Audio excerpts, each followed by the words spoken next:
Hey guys, welcome back to my channel. Today we're going to be talking about a podcast that Jeffree Star was on where he talked about some interesting drama to do with James Charles and also made some comments towards Trisha Paytas. So if any of these names are nothing to you, Jeffree Star is an extremely controversial internet personality and makeup artist who has had a history muddled with controversy.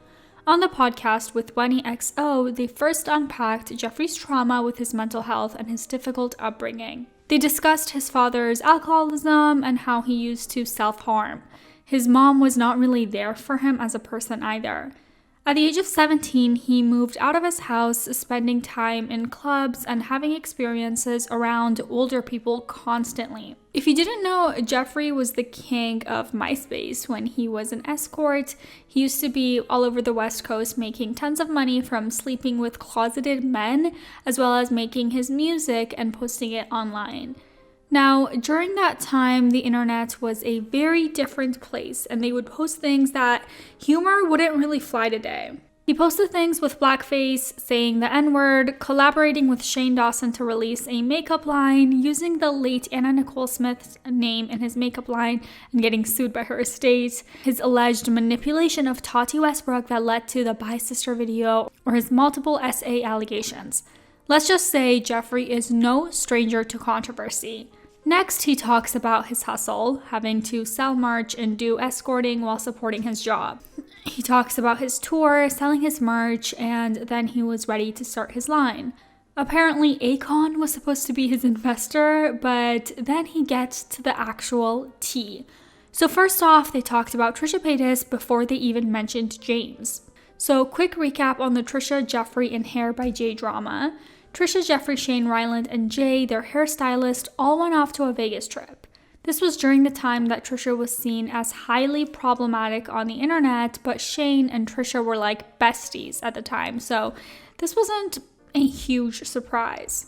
Now, during that trip, according to Trisha, she found out that they were all body shaming her and making jokes about her behind her back. An emotional Trisha, who was originally quite honored to have been invited to begin with, decided to buy herself a plane ticket back for her own mental well-being. Well, this caught the rest of the people on the trip totally off guard. In Trisha fashion, she then followed up by making a video basically exposing them and talking about how they treated her. At that time, the public audience was definitely not on Jeffree or Shane's side, and that was made even worse when Jay came out with a video absolutely going off on Trisha and insulting her. Jeffree pretended to fire Jay for that backlash to stop, but within weeks was posting with him again. It was around this time that Trisha's friendship with Shane also ended because she felt like they chose Jeffree over her. So Jeffree has actually not spoken about this before publicly at all until now on this podcast. And this is what he had to say don't it. Makes them nicer. I feel like Trisha Paytas having a kid has helped her grow a little bit too, you know? Absolutely. So I don't know. I've never had my own child, so I wouldn't know. But I feel like children soften women too. So, you know, cross paths somewhere down the road and be able to, Me and Trisha, maybe. Yeah. Trisha did me and Jay wrong and made up a whole drama. Yeah. And then had a kid. They then talk about how Trisha was meant to be on this podcast and Bunnie was going to appear on her podcast, but then she flaked on her 1 hour before coming. We will get into what Trisha's response was later in this video. Now, Jeffree followed this by saying, But she did me really wrong. Oh. She made up all these lies, said I fat shamed her and called her all these things. Never happened. Right. Never happened. And then she gets in a fight. Looking for clout too? Of course she was. That was her shtick. Right.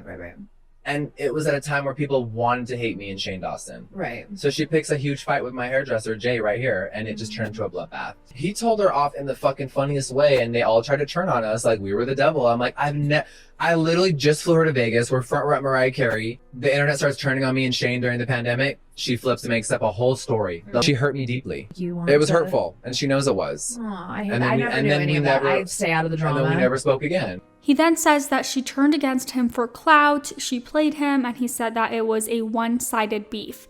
He said that he's never gotten to say his piece, and so he wanted to give himself a platform and that Trisha owes him an apology. Now, Trisha wasn't going to let all of this slide. She posted on TikTok a pretty emotional video talking about this situation. First off, she apologizes to Bunnie for ditching her podcast and explains that she got a once-in-a-lifetime opportunity to go to Vegas and do something that she could not let pass her. She acknowledges that she ghosted her and that she was in the wrong for what she did. She says she loves Bunnie and looks forward to being around her in general because she looks up to her. She says that it's the rudest thing that she's ever done and that there's no excuse for what she did. She then says, "But bringing it up on a podcast with Jeffree Star, who just hates me and continues to just hate me, I brought him up so briefly. It was asked on Tana's podcast about Jeffree, and I try to just pass it off as like it happened a long time ago. I don't even remember. And he just went on this tirade attacking me, calling me a liar. And there's one thing being in drama and responding to drama, and there's another thing to just have lies made up and just this is definition of gaslighting, to say I owe him an apology. Like, I am shaking to say that I lied about him. And then he also brings in Hair by Jay, saying I lied about Hair by Jay when there's videos of Hair by Jay just cussing me out, telling me how ugly I am. I opened up to Shane and Ryland, and that is why my friendship with Shane ended, because Ryland said we had no idea she had these feelings about Jeffree. And they're like, the Hair by Jay, okay, we know, and they picked Jeffree, and that's fine. Trisha then explained her side of the story again and says that she's so hurt that Jeffree thinks he needs an apology, and she would rather he just say he doesn't have any comment on it and just move on rather than discussing this and saying that she's looking for clout. She calls him a mean girl, and she hates that this is being brought up again, and she's embarrassed that it is being brought up again. She says it's insane that Jeffree is claiming Trisha ruined his life in any way. Jay apologized to him at the time, and so he cannot pretend that it didn't happen. She says Jeffree is the very last person that she owes an apology, and she wants to move on with her life. Before we get into the drama, a quick recap on everything that happened with James Charles. At the peak of his fame, when he was in his early 20s, he found himself in the middle of a massive scandal.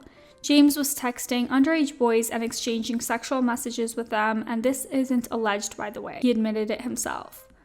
Conversations should have never happened.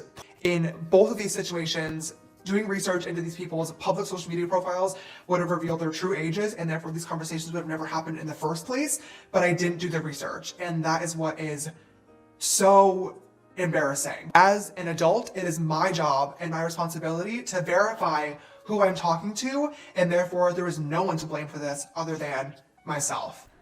Def Noodles, which was a reliable source back then, kept posting screenshot after screenshot of him talking to many minors and sending all sorts of shirtless selfies. So fast forward to when he talks about James Charles. Bunnie then talks about her experience with James Charles, and Jeffree calls him one of the most vile human beings on this planet. He is disgusted by the fact that celebrities like Kim Kardashian are endorsing him and calls it demonic and dark, noting that Kim didn't have any issues with the Balenciaga ad and when they were accused of pedophilia through an ad.